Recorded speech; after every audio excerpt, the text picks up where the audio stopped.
ఎలాగైనా ఆ, ఎంతపురం లోపలికి వెళ్ళి మొత్తం అంతా చూడాలి. నన్ను మీరు లోపలికి తీసుకెళ్తారా? మ్, ఇదేనా మీ కోరిక? ఆ, ఓకే, కానీ పగలొద్దు. ఆ. అందరూ చూస్తారు. రాత్రి పూట గడియ పెట్టకుండా తలుపు దగ్గరికేసి వెయిట్ చేస్తాను. మీరు వచ్చేయండి. ఆ? ఓకే.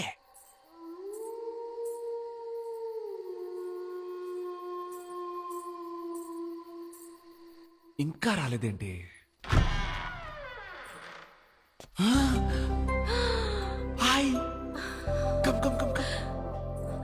మీరు చూడాలనుకున్న అంతఃపురాన్ని చూడండి. అబ్బా ఎంత బ్రహ్మాండంగా ఉందో. ఏ, ఆగాగు. ఏ, ఏ. ఏంటండి ఏంటి? అక్కడే అందరూ పడుకొని ఉంటారు. ఆ, అటువైపు వెళ్ళకూడదు, ఇటువైపు వెళ్ళకూడదు అని అంటారు. కానీ అటువైపు వెళ్ళి చూద్దామా? ఆ.